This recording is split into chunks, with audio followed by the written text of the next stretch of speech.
The child cried and said, "He hit my grandma." Hearing this, the bikers immediately jumped into action and surrounded the house within seconds. Little Emma's voice cracked as she repeated those words to Marcus, the club president. Her face was streaked with tears, small hands gripping the chain-link fence outside Ray's auto shop. Behind her, engines roared to life. 12 motorcycles fired up in unison. Marcus knelt down, his leather vest creaking. "Where?" "2 blocks. The yellow house." Emma pointed down Maple Street. "Stay here with Linda," Marcus commanded, motioning to the shop owner's wife. He turned to his crew. "Move. Before we continue, let us know in the comments where you're watching from. And don't forget to like, share, and subscribe to the Ride for Justice." The convoy rolled through the neighborhood, making enough noise to wake every resident on the street. Emma had been riding her bike when she heard her grandmother screaming. She'd pedaled straight to the only people she knew could help, the motorcycle club that met every Saturday at the auto shop. They reached the yellow house in 90 seconds. Through the front window they could see a man shouting. An elderly woman sat crumpled on the floor. Marcus killed his engine. The others followed. The sudden silence was heavier than the noise had been. "Jake, Tommy, around back. Nobody leaves." Marcus walked up the cracked concrete path. The front door was slightly open. He pushed it wider. The man inside spun around. He was 30-something, wearing a stained tank top, clearly drunk. "Who the hell are you?" "Doesn't matter. Step away from her."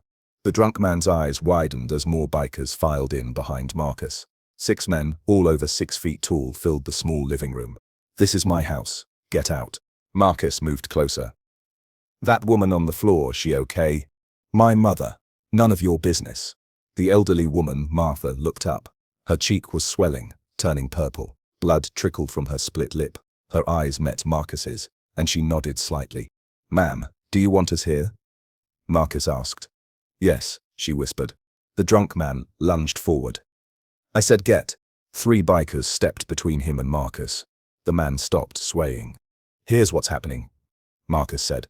"You're going to sit down. We're calling an ambulance for your mother. Then we're calling the police." Martha's son, Derek, had moved back home 3 months earlier, after losing his job. She'd welcomed him, believing family should help family. The first few weeks were fine. He looked for work, hat around the house, seemed like the boy she'd raised. Then the drinking started. At first, just beers in the evening, then entire afternoons at the bar. The money she'd lent him for job interviews disappeared. Her jewelry went missing. She found porn receipts in the trash. When Martha confronted him, Derek exploded. He'd punched the wall beside her head. The next day, he apologized, cried, promised to change. She believed him because she wanted to. 3 weeks ago, he'd pushed her. She fell against the kitchen counter, bruising her ribs. He said it was an accident. She didn't tell anyone. Last week, he'd grabbed her arm so hard it left fingerprints in purple and yellow. When Emma asked about the marks, Martha said she'd bumped into a door. The lie tasted bitter. Today, Derek came home drunk at noon. He demanded money. Martha said no. She'd already given him everything she could spare. He screamed that she'd never supported him, that she was the reason his life fell apart. When she tried to walk away, he shoved her down. That's when Emma came through the door. The little girl froze, seeing her grandmother on the ground. Derek turned on her, telling her to get out. Emma ran. She knew the bikers. They'd helped jumpstart Martha's car last night. Marcus had given Emma a sticker for her bike. Now, in the living room, Derek slumped into a chair. One of the bikers, a man named Cole, knelt beside Martha. He'd been a paramedic before he retired. "Can you move everything?" Cole asked gently. Martha nodded, wincing. Cole checked her injuries with practiced efficiency. Nothing broken, but she needed proper medical attention. Outside, sirens approached. Jake had called 911 from the backyard. Derek's head snapped up. "You can't do this. She's my mother. This is between us." Marcus crossed his arms. "She asked us to stay. We're staying." 2 police cars pulled up. 4 officers entered the house, taking in the scene. A room full of bikers, an injured elderly woman, a belligerent drunk. Officer Patterson, who'd dealt with the motorcycle club before, nodded at Marcus. "What happened?" The little girl said he hit her grandmother. "We came to check." The mother confirmed she wants help. Patterson turned to Martha. "Mom?" "He hit me," Martha said, her voice stronger now. "My son hit me." Derek stood, swaying. "She's lying. These guys barged in. Sit down, Patterson ordered. Ma'am, do you want to press charges? Martha looked at her son. For a moment, her resolve wavered. But then she touched her swollen cheek and remembered Emma's terrified face. Yes. The ambulance arrived while Patterson took statements. The paramedics helped Martha onto a stretcher despite her protests that she was fine. Cole had done a good job stabilizing her, they said, asking if he'd had training. Emma appeared at the door, Linda close behind. The girl broke free and ran to her grandmother. Grandma. I'm okay, sweetheart, Martha said, though tears streamed down her face. Why did Uncle Derek hurt you? Martha had no answer that would make sense to a 7-year-old. Sometimes people make bad choices. Another officer was questioning Derek, who alternated between aggressive outbursts and self-pitying explanations. He claimed his mother had attacked him first. He insisted he barely touched her. He blamed stress. Insert the well. Patterson took Marcus aside. You guys could have made this worse. Could have. Didn't. What if he'd had a weapon? Then we would have handled it differently. Marcus met the officer's eyes. That little girl was terrified. Someone had to respond. Patterson sighed. He couldn't argue with the results, but protocol demanded he express concern about civilian intervention. Still, he'd seen too many domestic violence cases where nobody stepped in until it was too late. The grandmother's lucky, Patterson admitted. Most people just close their blinds. We're not most people. Derek was handcuffed and led to a patrol car, still shouting that everyone was overreacting. Martha watched from the stretcher, her expression unreadable. Linda stayed with Emma while the girl watched her Roku being taken away. Is he going to jail? Emma asked. For tonight, yes, Linda said carefully. Maybe longer. Good. He's mean. Marcus approached the stretcher before the paramedics loaded Martha. Ma'am, you need anything, groceries, help around the house. We're at Ray's auto shop every Saturday. You call, we come. Martha grabbed his hand, squeezing weakly. Thank you. Thank you for believing her. For believing me. Kids don't lie about things like this. Some people thought she might have misunderstood, that I fell. But you didn't fall. No, I didn't. The ambulance doors closed. The police cars departed. Slowly, the bikers mounted their motorcycles. The neighborhood, which had filled with curious onlookers, began to disperse. Marcus lifted Emma onto his bike, just sitting, not riding. You did good today, real good. You got help when your grandma needed it. Are you heroes? No. We're just people who show up. He lifted her down, and Linda took her hand. As the motorcycles rumbled away, Marcus glanced back at the yellow house. Through the window, he could see the overturned lamp, the dent in the wall where Derek had punched it weeks ago, the broken picture frame on the floor.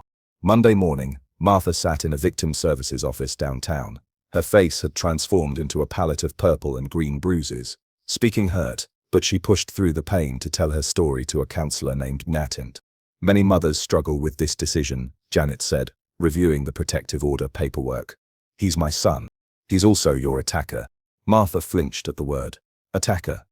It sounded so violent, so intentional, but Derek had been intentional. He'd looked her in the eye before pushing her down. Janet explained the process. Derek was being held on assault charges. The prosecutor would likely offer a plea deal, anger management, probation, restitution. He wouldn't serve significant time for a first offense, especially a Seeksit family. What if he comes back? Martha asked. That's what the protective order prevents. He can't come within 500 feet. Violation means jail time. But paper protection felt thin against Derek's anger. Martha had seen that rage up close. She'd birthed him, raised him, loved him, and none of it had mattered when he was drunk and furious. Meanwhile, Derek sat in county jail. His court-appointed lawyer explained the charges. Assault and battery against an elderly family member carried enhanced penalties. The lawyer recommended accepting the plea deal. She's my mother. She won't testify against me, Derek insisted. She already did. To the police. There are witnesses, multiple witnesses who saw the aftermath. Those bikers, they're nobody. Street trash. The lawyer closed his folder. Those bikers may have saved you from yourself. If you'd hit her again, if it had escalated, we'd be talking about much worse charges. Derek refused to accept responsibility. In his mind, he was the victim. His mother had provoked him. The bikers had violated his rights. The system was persecuting him for a family dispute that should have stayed private. Back at the auto shop, Marcus's phone rang. Martha's neighbor calling on her behalf. Martha wanted to thank them properly, invite them to dinner once she recovered. Tell her she doesn't owe us anything, Marcus said. She insists. She also wants to know if you'd help install new locks. She doesn't feel safe with the old ones. Marcus showed up Tuesday afternoon with Tommy and Jake. They installed deadbolts, reinforced the doorframe, added a chain lock. Martha insisted on paying, but Marcus refused. Put it toward therapy for Emma, he suggested. Kid saw something traumatic. Emma was indeed struggling. She had nightmares about her uncle returning. She asked Linda repeated questions about whether her grandmother was truly safe. The school counselor had been notified. Martha enrolled Emma in play therapy. The counselor said it would help the girl process what she'd witnessed. Meanwhile, Martha attended her own therapy sessions, unpacking years of enabling Derek's behavior, recognizing the warning signs she'd ignored. The protective order was granted. Derek would be released pending trial. But he couldn't approach his mother. He'd have to find somewhere else to live. The judge emphasized the seriousness of elder abuse, noting that Derek was fortunate his mother had survived without major injuries. Derek emerged from jail bitter and vengeful, blaming everyone but himself. 2 weeks after his release, Derek violated the protective order. He showed up at Martha's house at midnight, drunk and pounding on the door, demanding she drop the charges. Martha called 911. Then she called Marcus. The bikers arrived before the police. This time, 8 of them. Derek stood on the lawn, screaming obscenities.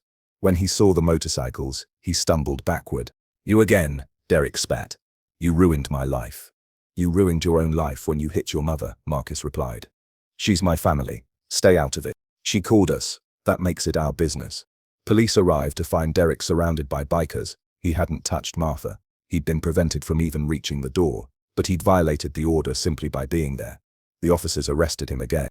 This time, the judge revoked bail. Derek would remain in custody until trial.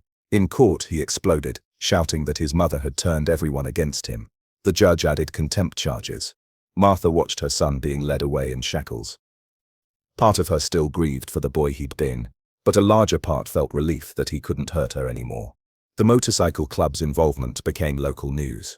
A reporter interviewed Marcus, asking why they'd intervened. "Because someone had to," Marcus said simply. The story painted them as guardian angels, but Marcus rejected the label. They were just men who'd responded to a child's cry for help. Nothing heroic about basic decency. However, the attention brought both support and criticism. Some praised their intervention, others claimed they'd overstepped, that family issues should stay private. Online commenters debated whether vigilante justice had a place in a modern society. Marcus ignored it all. He wasn't interested in being a symbol. He cared about Martha's safety. Emma, meanwhile, slowly improved. The nightmares decreased. She smiled more readily.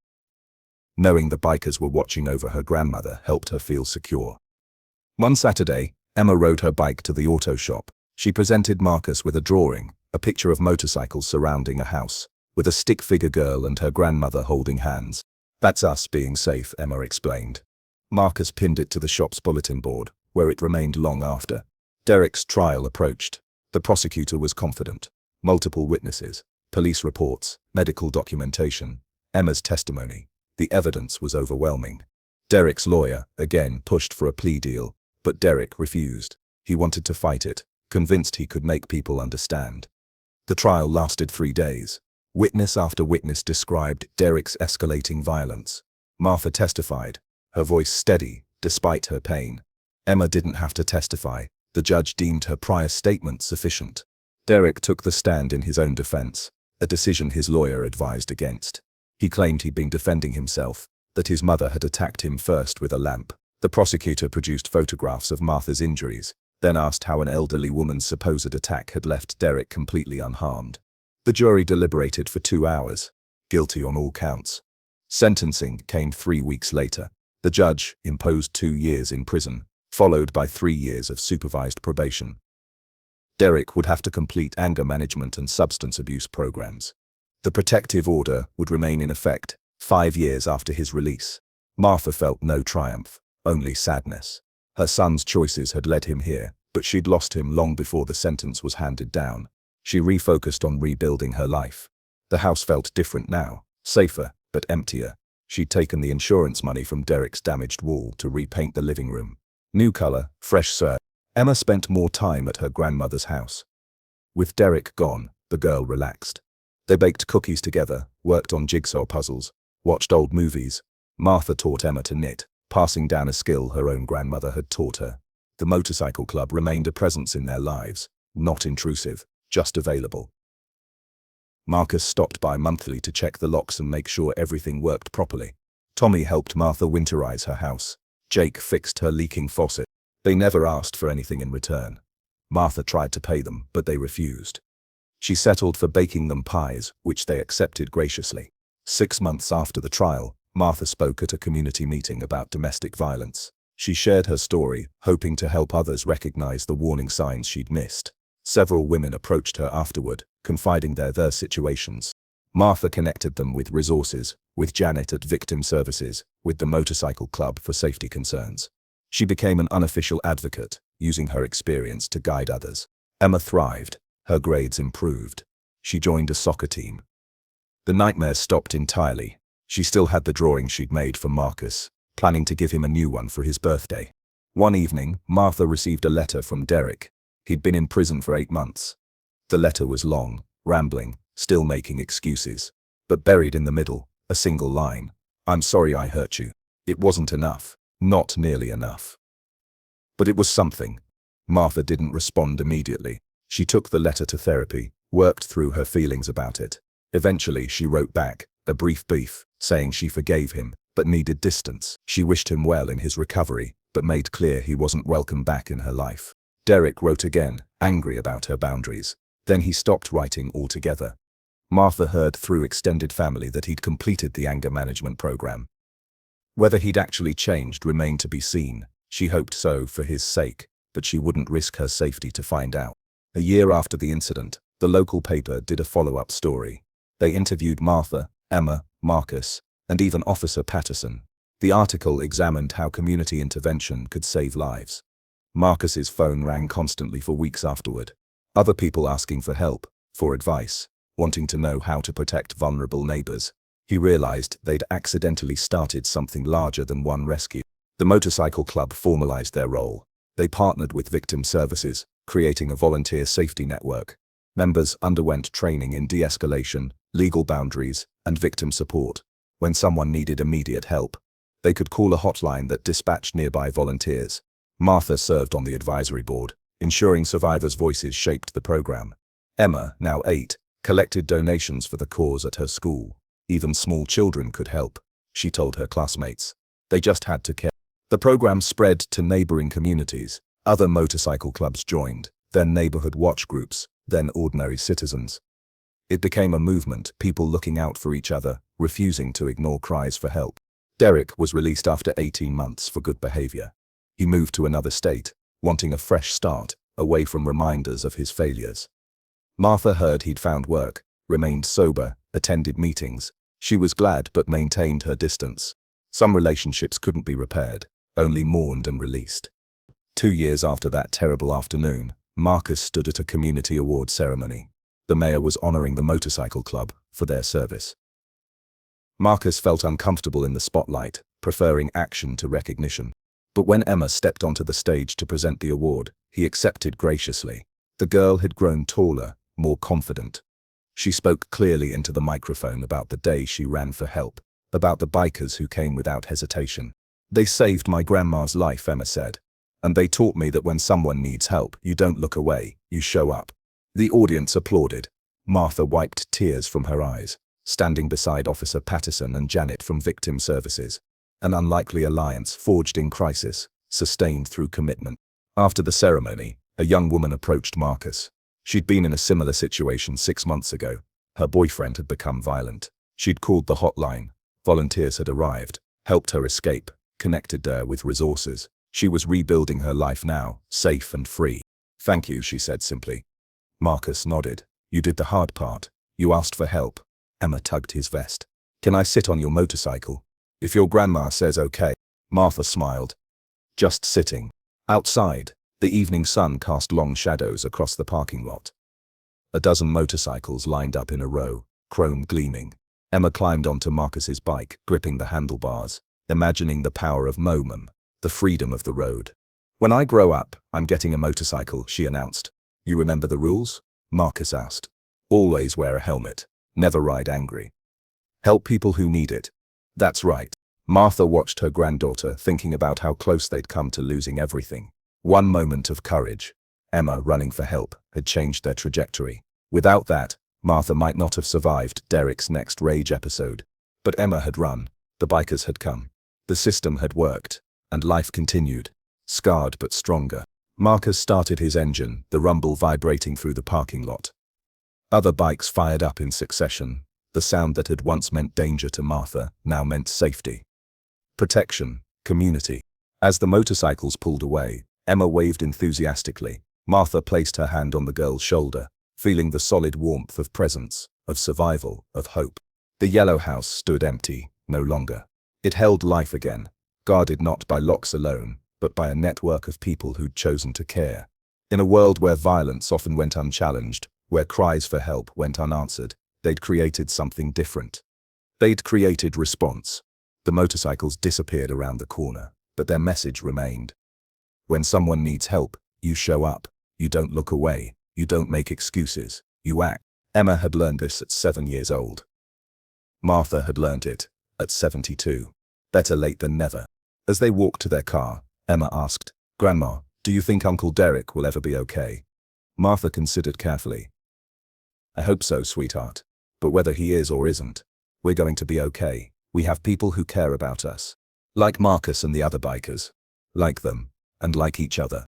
Emma squeezed her grandmother's hand. They drove home as the sun set, painting the sky in shades of orange and purple. Tomorrow would bring its own challenges, but tonight they were safe. And sometimes, in a complicated world, safe was enough.